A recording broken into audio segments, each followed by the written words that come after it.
the overwhelming kind of sense that I certainly get on the doorstep is that people aren't moving towards Labour or the Lib Dems. They are either staying at home or coming out to vote for us. Come a general election, people will likely come out and vote. Turnout will be much higher. Now, the government was braced for a bad set of local and mayoral elections, and that's what they got.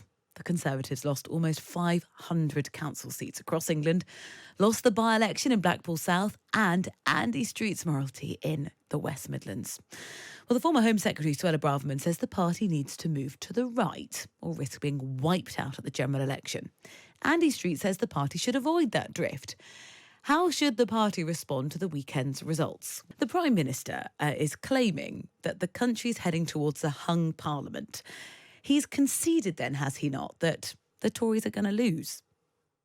Well, what he's saying is, based on the results of the local elections from the last week, actually the polls were widely wrong. They predicted, around a 20% lead for Labour, and actually what the local elections results showed, it's a much narrower lead, 7 to 9 points. And as that would stand today, that would be a hung parliament with Labour depending on parties like the SNP or the Greens or the Lib Dems to form a government. That's not us saying that we don't expect to be able to win the next election, but that's just a reflection of the results of the last week. So, sorry, do you think you could win, or do you think there's going to be a hung parliament? Well, I think, if you look at the results of Blackpool South, for example, our voters, 13,000 of them that voted for us at the last election stayed at home. So the overwhelming kind of sense that I certainly get on the doorstep is that people aren't moving towards Labour or the Lib Dems. They are either staying at home or coming out to vote for us. Come a general election, people will likely come out and vote. Turnout will be much higher. And so, yes, I do think there's every chance that we can win the next election, because voters aren't switching to Labour. They're just, in these set of elections, have decided to sit it out, the ones that would normally come out and vote for us. But that's a disaster if they're not prepared to come out and vote for you. Why is that? Well, at a local election, you can stay at home and still have the comfort of a Conservative government. You can't do that at a general election. I still point out to people at local elections, because last year I had local elections and people stayed at home, and now we've got a Green Lib Dem council that's trying to put a food waste incinerator in one of our towns. Local elections are really important. Your local councillors make some big decisions, but people do feel that they can use them as a protest vote and can safely stay at home and still get the government of their choice. So I think, these a set of elections have shown that the polls are much narrower than people expected, and come a general election when people will come out and vote, that it's all to play for in terms of the Conservatives. If you're comfortable with people using the local elections as a protest vote, what is it you think they're protesting about? Well, I'm not comfortable with them using it as a protest vote.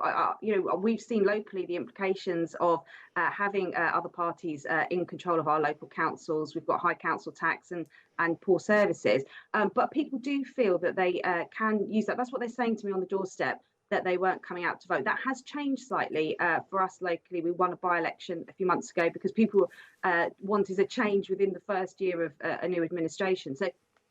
But it is important that people do realise how important local elections are, but they can feel comfortable staying at home and still having a Conservative government. That won't be the case at the general election. And so I think that, that it will be a very different scenario whenever the election is called. How confident are you feeling about your own seat in the election? You've got a majority of nearly 2,500. Only 4% ahead of the Lib Dems at the last election. I mean, if the Prime Minister's right and we are going to have a hung parliament, you may need a new job. Well, I've always been in a marginal seat. When I won this seat in 2015, I had to overturn an 8,000 Liberal Democrat majority, which I did. I've had 2 snap elections since then. I was a Brexiteer in a Remain seat and held on both times. Locally, we have some big issues that we have Liberal Democrats in local government that are not delivering for local people. I think you can't just assume that the polls have been shown to be wrong nationally just in the last week. There's not a 20-point lead for Labour. If Labour, as it stands, what were to have a lead, as the poll suggests, of 7 to 9 points, it would be towards a hung parliament. The experts in polling are saying that, and they would require those smaller parties to prop them up. No, but And when we talk about the experts, just this specific poll that the Prime Minister is looking at doesn't include Scotland. It's an extrapolation of what happened in the local council elections on a national stage. And you yourself in this conversation have admitted that people don't vote how they do in a general election as they do in a local one. So you kind of got to pick a lane here. Either we're looking at the local elections as a snapshot of what's going to happen across the country, or we're not. Well, if you look at Blackpool South, which wasn't a local election, people stayed at home But there was a because. 26% swing to the Labour Party. But if you look at the actual figures, the Labour vote went down, our vote went down by 13,000, Reforms went up by 1,000. So it doesn't show any switching of votes. What it shows is if people aren't happy with us, they're tending to stay at home rather than vote for Labour or any other party. And as we're coming up to the general election, what we're saying to people is we have got priorities they set us in 2019, so immigration, NHS, the economy. We have had some tricky times with those, but we are starting to turn a corner. The economy is improving. NHS waiting lists have fallen 5 months in a row. On immigration, we deported 25,000 people in the last 12 months, and we've got the Rwanda plan coming down the line as well. So it sounds as though you are in the camp that says the plan is working, we're sticking with it. Well, the plan is working, and that's the truth of the matter. We are starting to turn a corner. Labour doesn't have a plan at all for any of those issues that I've just mentioned. And in fact, where they are in government in Wales, their performance is far worse in terms of some of NHS your colleagues and aren't convinced of that. I mean, Suella Braverman said the results over the weekend were terrible. I wonder if you agree with that. She says there's no spinning the results. There's no disguising the fact these have been terrible results. And she says we need to change tax. So things like tax cuts, a cap on migration. Do you think that's the right strategy? Tax cuts, we've just in the last few weeks, people have had another cut in national insurance at around £900 a year difference that will make to ordinary people. So we are starting to be able to turn into tax cuts because we've got inflation down. And that was Rishi's argument when he stood as leader and as Prime Minister, was you've got to tackle that inflation first, and then you'll be able to deliver tax cuts. And that's what we're starting to do. So I understand Suella's frustration. We all want lower taxes. We all want to be able to see a reduction in illegal immigration.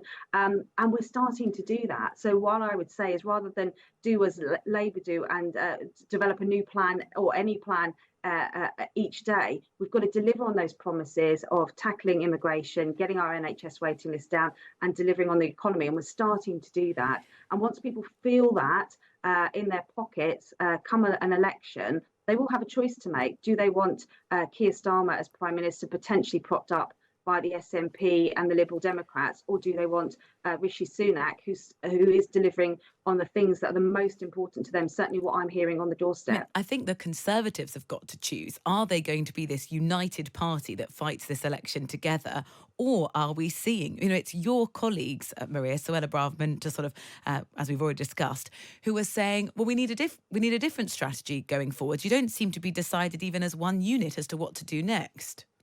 Well, I think we are pretty united. Obviously, you will always find one or two people who will not be happy with the plan. But overall, we are united. That's why we're able to deliver. If you look at, getting the waiting list down, reducing them 5 months in a row, despite going through the winter months, which they've not been able to do in Labour-run Wales, that doesn't happen by chance. That's because we are a party working together with a focus on delivering for the public. And, of course, there will always be one or two people who aren't happy with that plan. But there is that case in Labour as well. They are particularly divided on issues like Gaza. They're particularly divided on issues around nationalisation of key industries and in the public sector. And so you will always get that with any political party. And it's right. I just think the voters over the course of the weekend didn't say that they were confident in your plans. You've lost almost 500 councillors. You've only now got one of a dozen regional mayors, landmark sort of bellwether councils, Redditch, Thurrock. They've gone to the Labour Party. Andy Street's lost the West Midlands. Why do you think the voters don't believe what you're saying to me, which is that the plan is working?